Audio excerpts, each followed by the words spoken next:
Parshat Matot. Numbers 30. Moses spoke to the heads of the tribes of the children of Israel, saying, "This is the thing Hashem has commanded. If a man makes a vow to Hashem, or makes an oath to prohibit himself, he shall not violate his word. According to whatever came out of his mouth, he shall do. If a woman makes a vow to Hashem, or imposes a prohibition upon herself while in her father's house, in her youth, if her father heard her vow or her prohibition which she has prohibited upon herself, yet her father remains silent, all her vows shall stand, and any prohibition that she has imposed upon herself shall stand.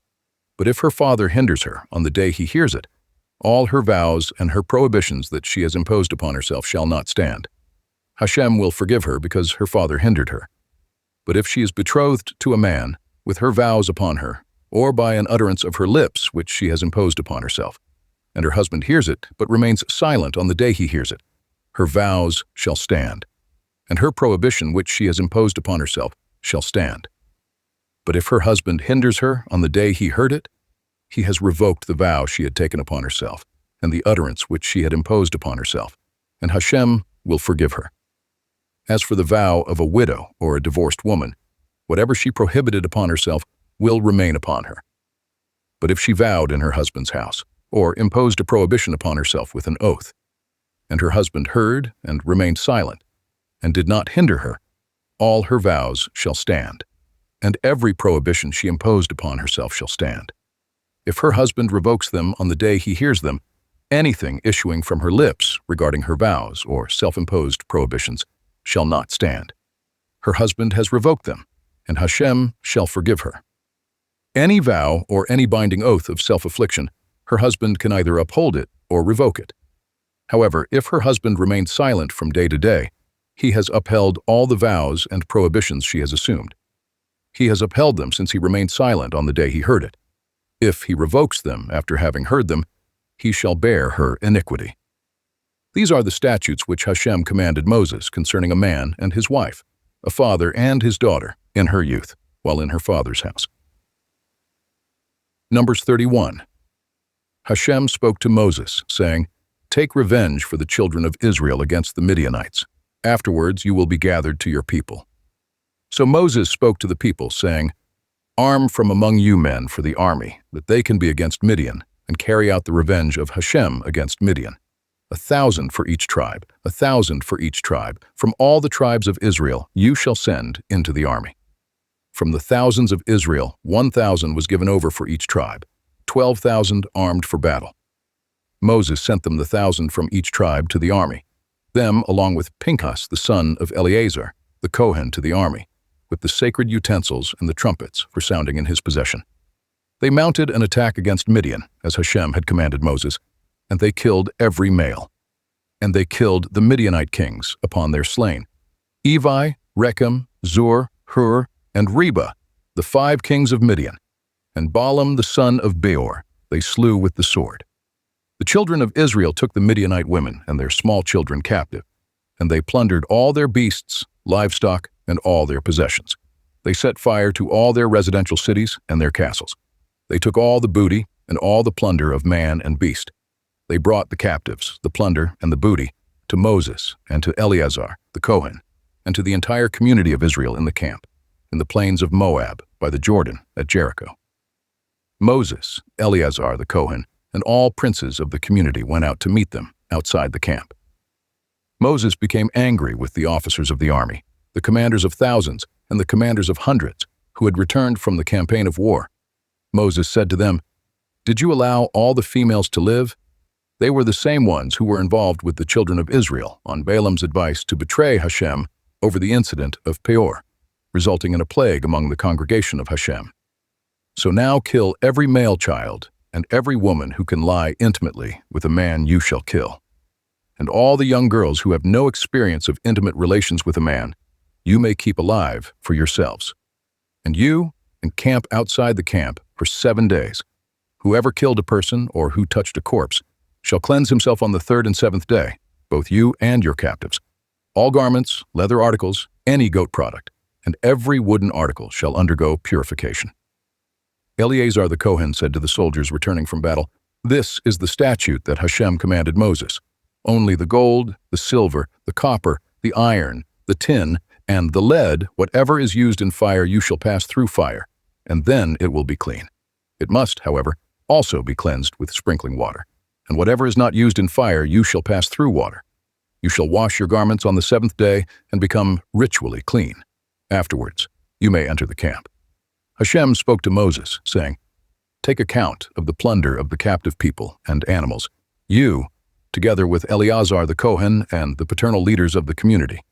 And you shall divide the plunder equally between the warriors who went out to battle and the entire congregation.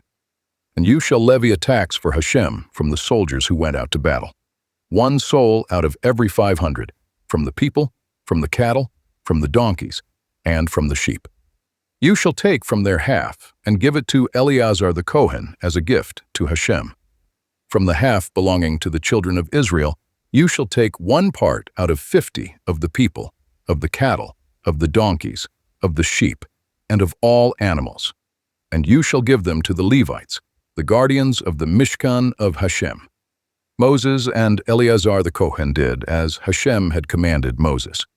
The plunder, which was in addition to the spoils that the army had spoiled, consisted of 675,000 sheep, 72,000 cattle, 61,000 donkeys. As for the people, of the women who had no experience of intimate relations with a man, all souls were 32,000. The half that was the portion of those who went out to battle. The number of sheep was 337,500. The tax to Hashem from the sheep was 675. 36,000 cattle, of which the tax to Hashem was 72. 30,500 donkeys, of which the tax to Hashem was 61. 16,000 people, of which the tax to Hashem was 32 people. Moses gave the tax, which was a gift to Hashem, to Eleazar the Kohen, as Hashem had commanded Moses. And from the half allotted to the children of Israel, which Moses had divided from the men who had gone into the army. The community's half consisted of 337,500 sheep, 36,000 cattle, 30,500 donkeys, and 16,000 people.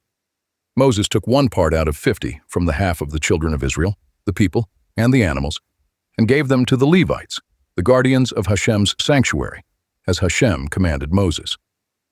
The officers appointed over the army's thousands, the commanders of thousands, and the commanders of hundreds approached Moses.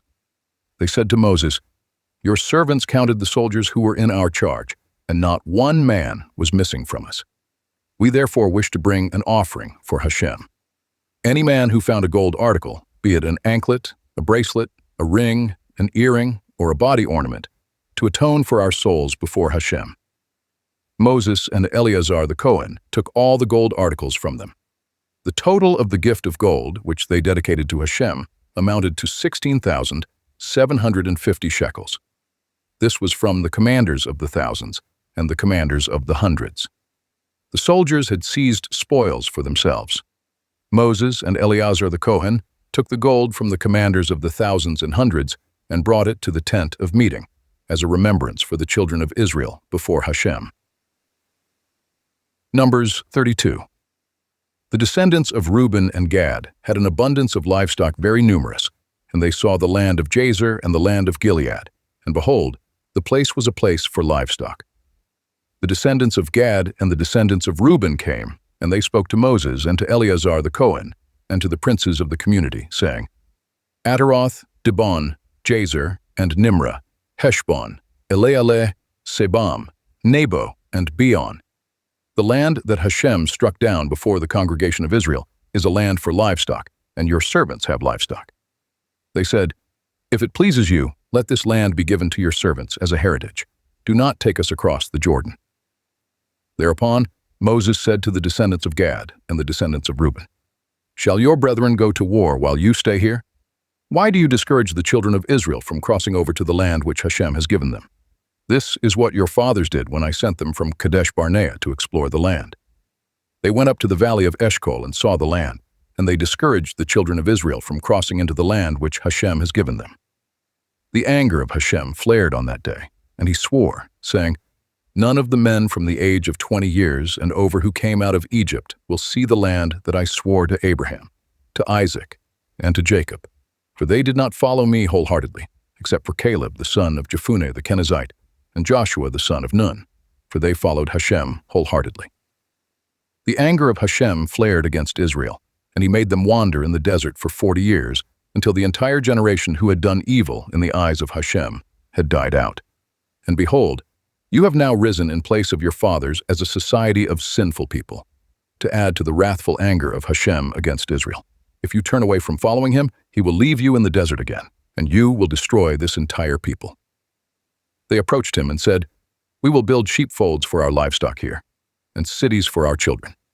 We will then arm ourselves quickly and go before the children of Israel, until we have brought them to their place. Our children will reside in the fortified cities, on account of the inhabitants of the land. We shall not return to our homes until each of the children of Israel has taken possession of his inheritance, for we will not inherit with them on the other side of the Jordan and beyond, because our inheritance has come to us on the east bank of the Jordan." Moses said to them, "If you do this thing, if you arm yourselves for battle before Hashem, and your armed force crosses the Jordan before Hashem until he has driven out his enemies before him, and the land will be conquered before Hashem. Afterwards you may return, and you shall be freed of your obligation from Hashem and from Israel, and this land will become your heritage before Hashem. But if you do not do so, behold, you will have sinned against Hashem, and be aware of your sin which will find you. So build yourselves cities for your children, and enclosures for your sheep, and what has proceeded from your mouth you shall do." The descendants of Gad and the descendants of Ruben spoke to Moses, saying, "Your servants will do as my master commands. Our children and our wives, our livestock and our cattle will remain there, in the cities of Gilead. But your servants will cross over all who are armed for combat before Hashem for the battle, as my master has spoken."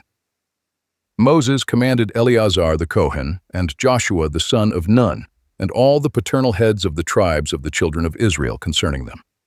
Moses said to them, "If the descendants of Gad and Reuben cross the Jordan with you, armed for battle before Hashem, and the land is conquered before you, you shall give them the land of Gilead as a heritage. But if they do not cross over with you armed for battle, they shall receive a possession among you in the land of Canaan." The descendants of Gad and the descendants of Reuben answered, saying, "We shall do as Hashem has spoken to your servants. We shall cross over in an armed force before Hashem to the land of Canaan, and then we shall have the possession of our inheritance on this side of the Jordan." Moses gave the descendants of Gad and the descendants of Reuben and half the tribe of Manasseh, the son of Joseph, the kingdom of Sihon, king of the Amorites, and the kingdom of Og, king of Bashan, the land, together with its cities within borders, the cities of the surrounding territory. The descendants of Gad built Dibon, Ataroth, and Aroer, and Atroth Shopon, Jazer, and Jogbehah, and Bet Nimrah and Bet Haran, fortified cities and sheepfolds. The descendants of Reuben built Heshbon, Elealeh, and Kirjathaim, and Nebo and Baal Meon, their names having been changed, and Sibmah, and they were called with names of the cities they built.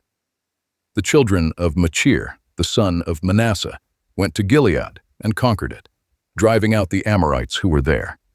Moses gave Gilead to Machir, the son of Manasseh, and he settled in it. Jair, the son of Manasseh, went and conquered their hamlets, and called them the hamlets of Jair. Nobah went and conquered Kenath and its surrounding villages, and called it Nobah after his name.